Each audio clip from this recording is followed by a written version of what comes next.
जय गुरुदेव।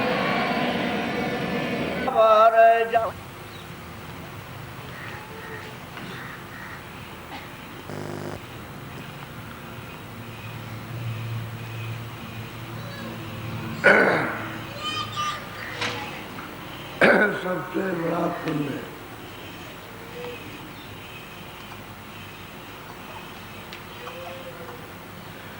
कोई पूजा पाठ या जप या तप ये नहीं है। सबसे बड़ा पुण्य कि कोई भूखा आ जाए उसे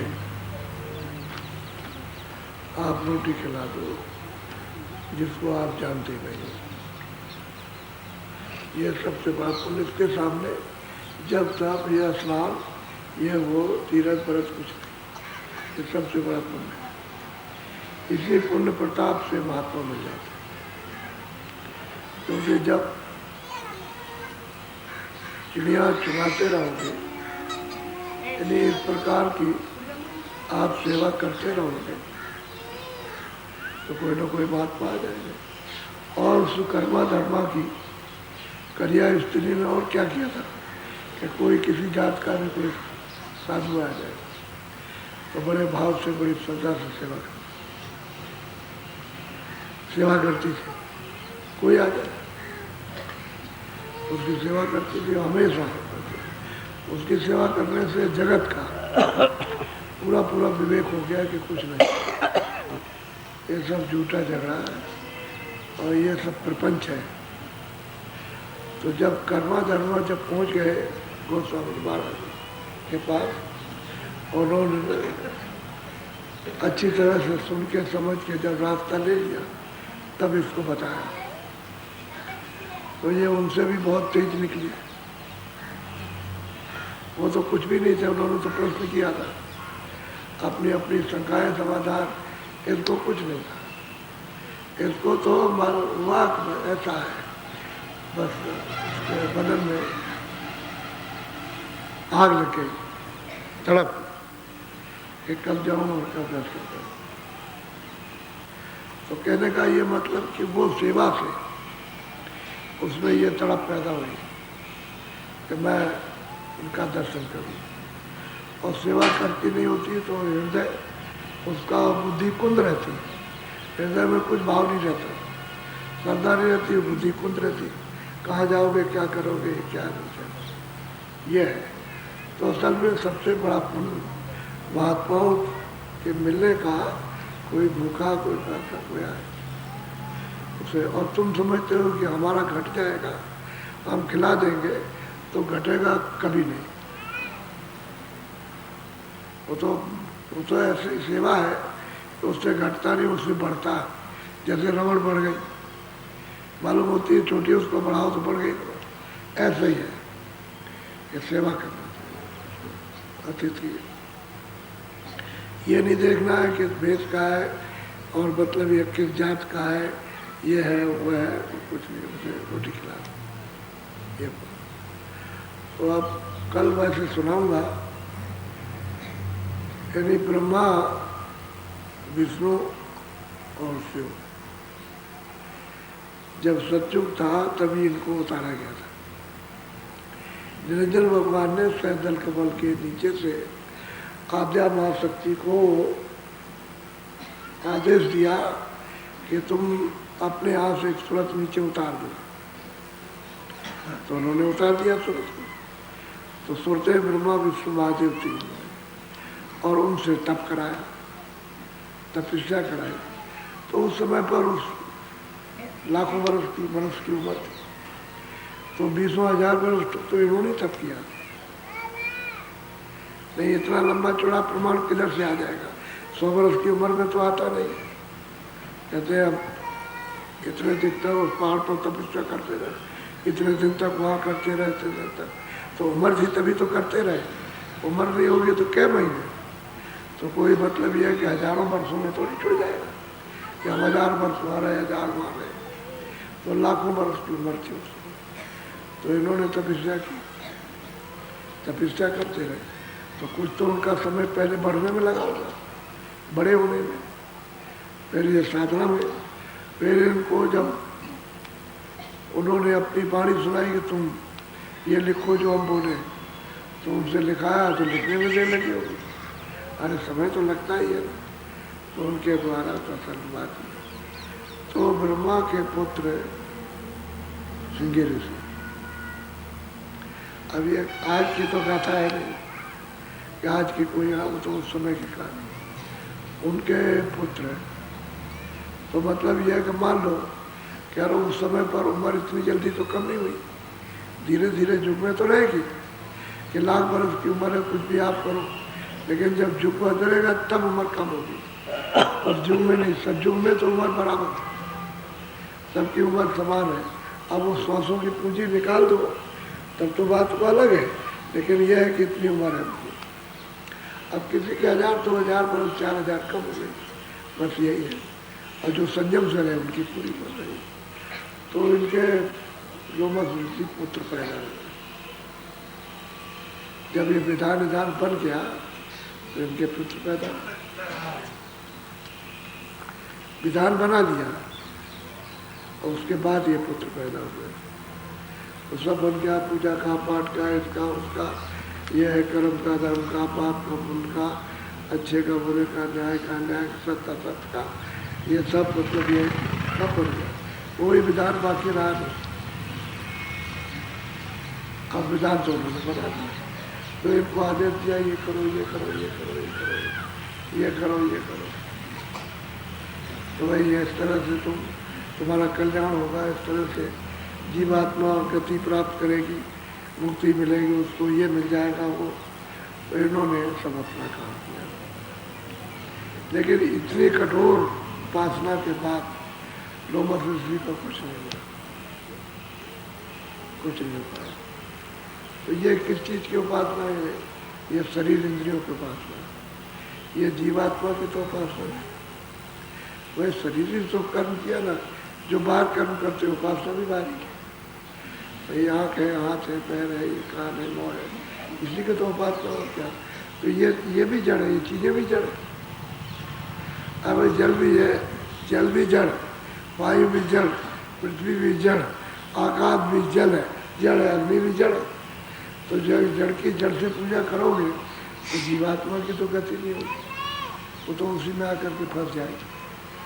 तो असल में काम यही करते हैं, तो उनकी किसी भी तरह से गति नहीं हुई। जो ब्रह्मा ने बताया कि हमने ये विधान बनाया, तुम ऐसा करो, तुम ऐसा करो, ये पूजा करो, ये उपासना करो, ये साधना करो, ये ध्यान लगाओ, ऐसा करो, कुछ नहीं।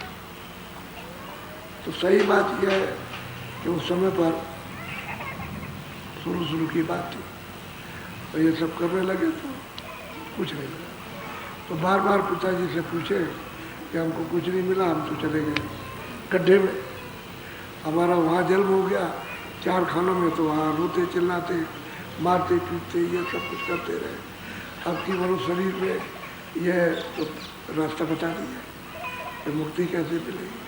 तो उन्होंने कई एक चीज़ें बताई, लेकिन कहीं कुछ नहीं हुआ। तो अपने पुराने जन्म की गाथा लोमस ऋषि जहाँ जहाँ रहे, जिस जिस योनि में रहे, और जो कष्ट, जो पीड़ाएं उठाई, वो सब उन्होंने बताया कि पिताजी हमको आज तक यानी मुक्ति नहीं मिली, हमारी जीवात्मा छुटकारा नहीं पाया। तो अब तो आप अनजान में कर रहे हो, चले जाओ मथुरा, चले जाओ प्रयागराज, चले जाओ वहाँ बद्रीनाथ, चले जाओ वहाँ पर चले जाइए। तो आप चले जाए, आपको क्या पूजा पाठ। अब तो मतलब पहले तो जान के किया था, और अब तो आप अनजान में करते हो, आपको क्या मिला। पहले संयम से किया था, नियम से और पवित्रता के साथ में। अब तो कोई पवित्रता है नहीं, तो अब तो कुछ भी नहीं मिला। ये पुण्य थोड़ी है जो आप कर रहे हो, कहते हो हम पुण्य कर रहे हैं, पुण्य कर रहे हैं। लाख रुपए चोरी करके आओ और गाना गाओ कि मैंने 50 रुपए पुण्य कर दिया, पुण्य है ये। जहाँ जिसको खिलाओगे उसका नाश हो जाएगा। चोरी का धन उसको पुण्य करोगे तो उसका भी सर्वनाश होगा, उसी की बुद्धि भ्रष्ट हो जाएगी। ये पुण्य तुम मतलब समझते हो कि हमने पुण्य कर दिया, तुम्हारे समझने से क्या होता है, वो तो बात ही है, उसका विधान बना है, वो ऐसा करोगे तब कुछ होगा। तो अब यह है कि संतों ने ये कहा कि सबसे बड़ा इस जगत में ये पुण्य है कि हृदय में दया होनी चाहिए सबके प्रति, और जीवन स्थान हो, और कोई आ जाए तो ऐसे भूखे को ठंडा कर दो, यानी रोटी दे दो, ठंडा हो, सबसे बड़ा ये सब। इसके करने से महापुरुषों की प्राप्ति हो जाएगी।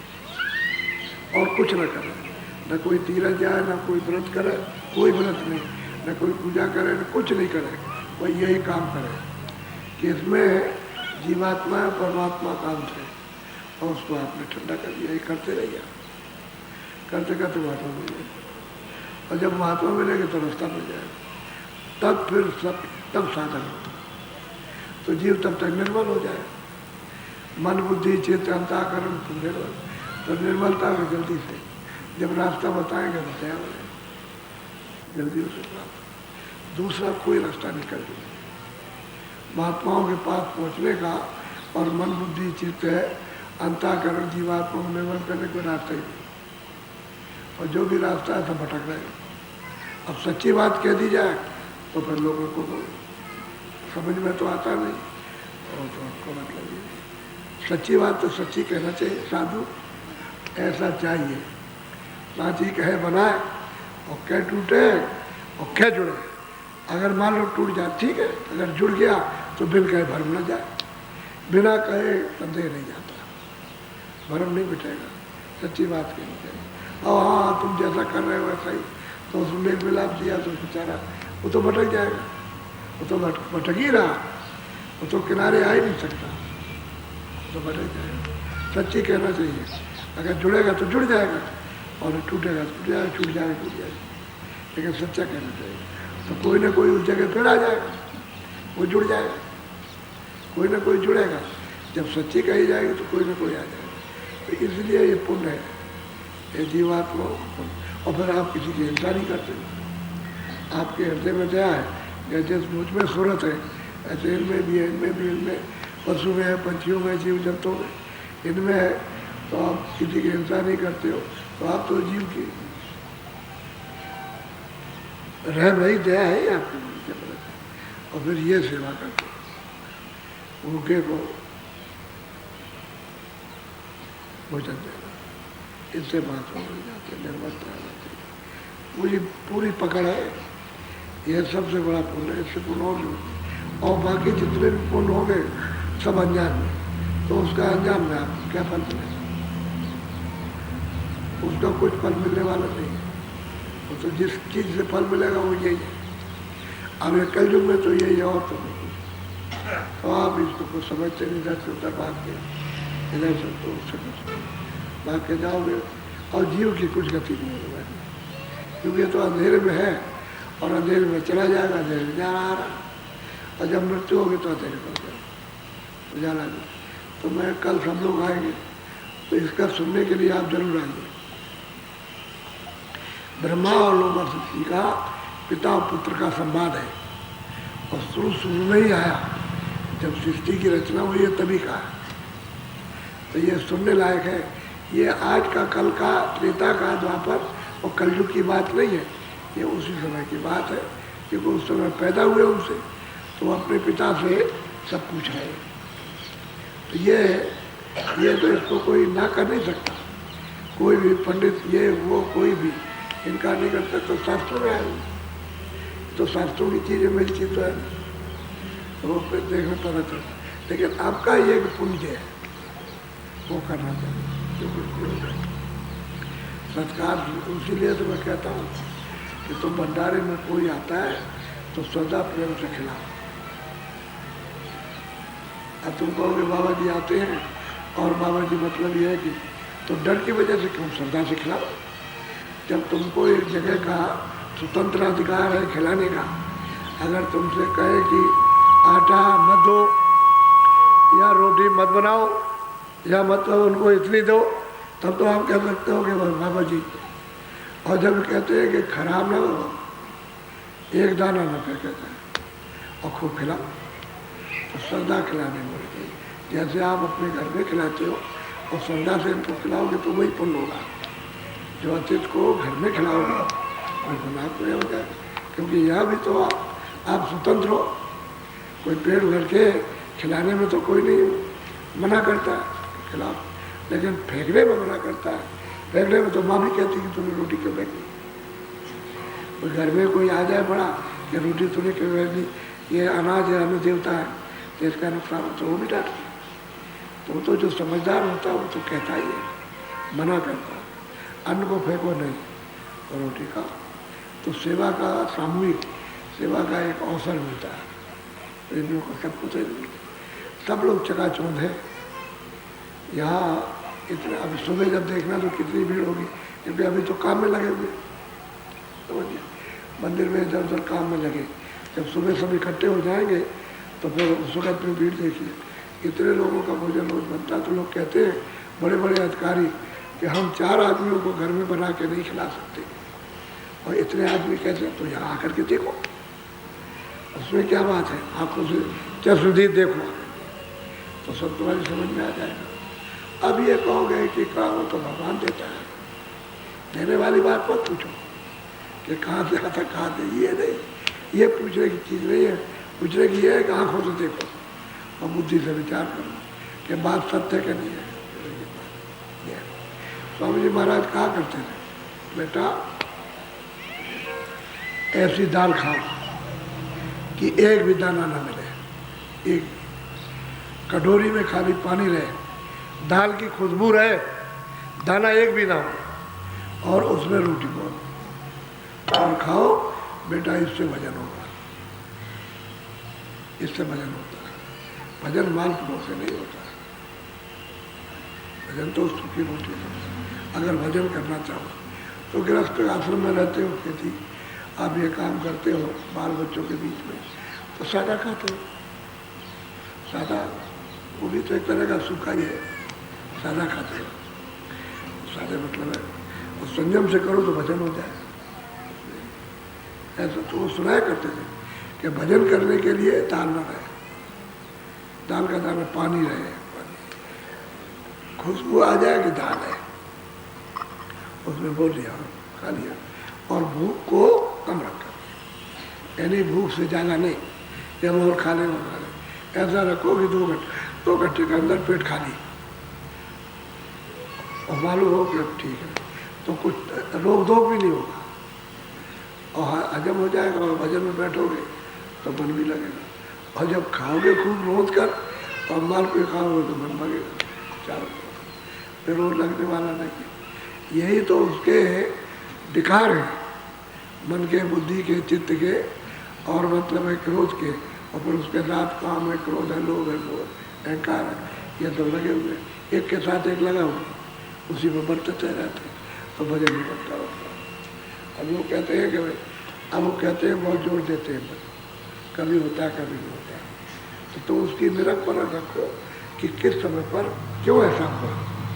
तो अगर आप विचार करोगे तो आपको पता चल जाएगा इसकी वजह से भजन बिगड़ गया, कोई संग कुसंग मिल गया उसकी वजह से भजन मिल गया, कोई खाना मतलब है गलत मिल गया, अशुद्ध खाना किसी का अपवित्र खा लिया तो उससे, या गंदी कोई चीज़ खा ली उससे, समझ गए।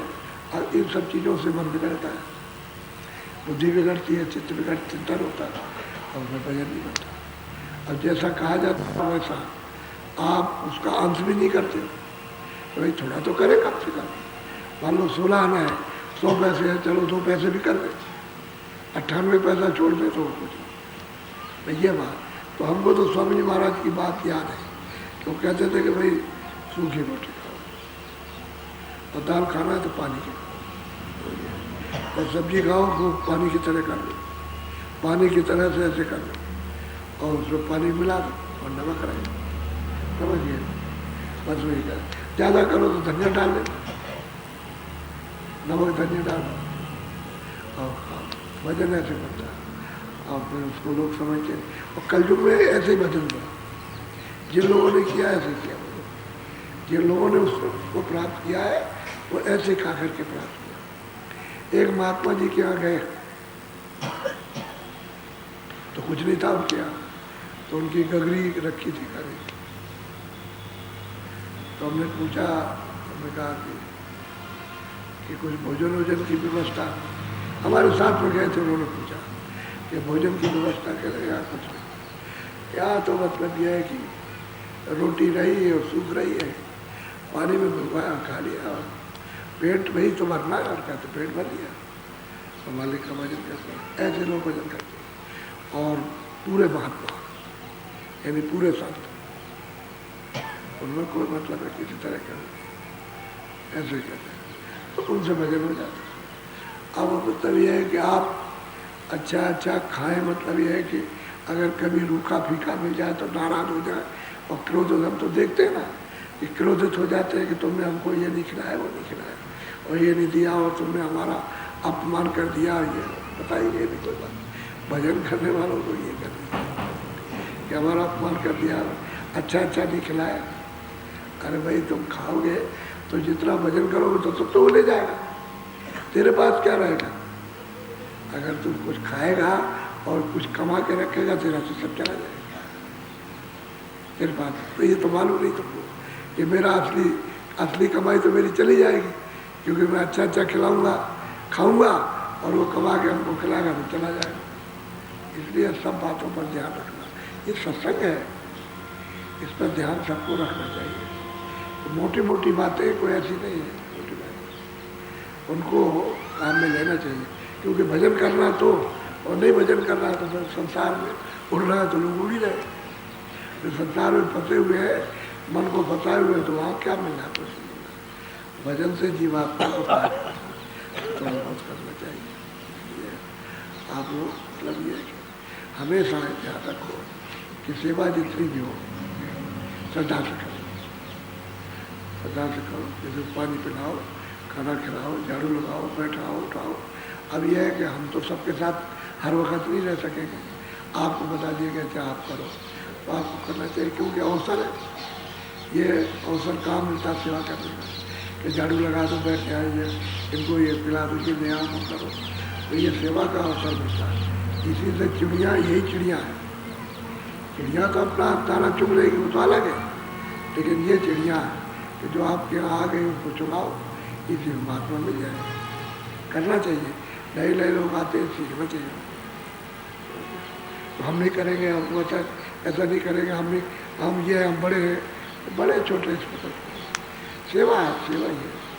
और लोगों ने चाहे बड़ा हो चाहे छोटा हो, सेवा से लोग प्राप्त करते हैं, सेवा से महात्मा मिलते हैं, सेवा से निर्मलता आ जाती है, सेवा से मन बुद्धि चित्त पवित्र हो जाते हैं। सेवा को बहुत बड़ी चीज़ है। तो इसलिए ये सब चीज़ें सुनना चाहिए। क्यों कि ये चीज़ें मतलब यह है कि महात्मा कहते हैं और वो बता के जाते हैं, तो किताब हमें समझ में आता है। जब तक कोई समझाने वाला ना मिले, किताबों को कोई समझ में नहीं आता। किताब आप पढ़ते रहिए, पढ़ते रहे रामायण, कोई समझ नहीं, कुछ नहीं आता।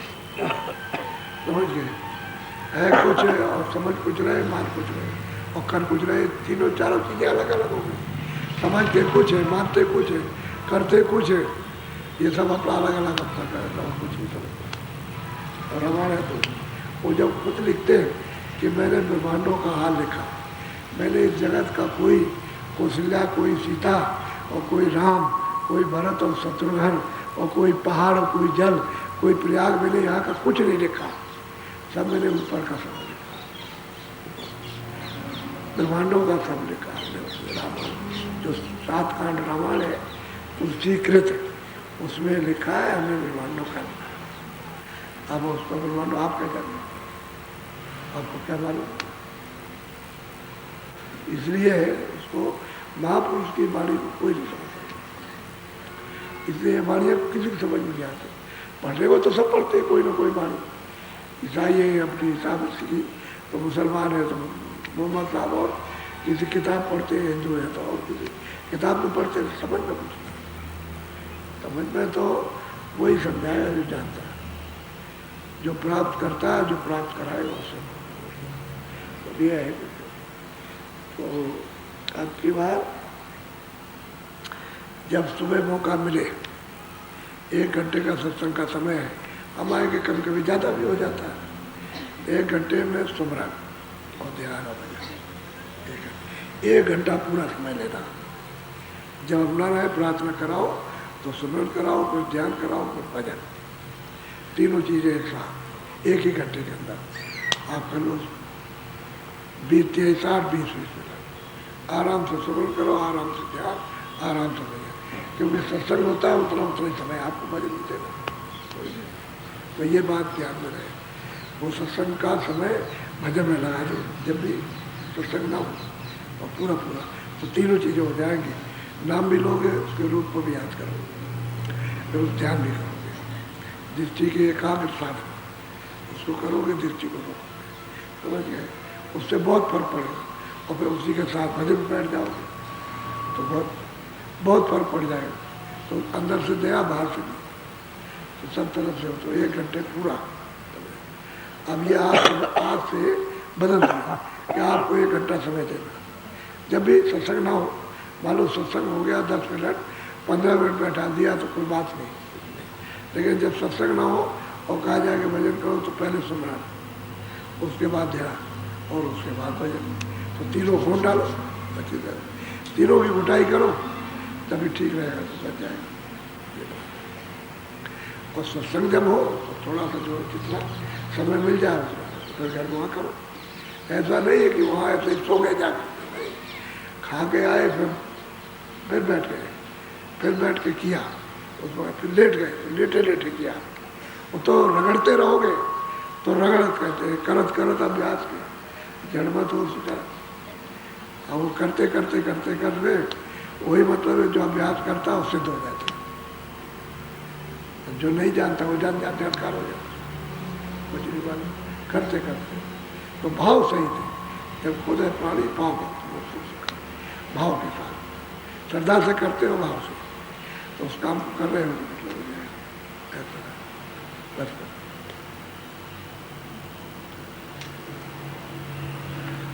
बोलो जय।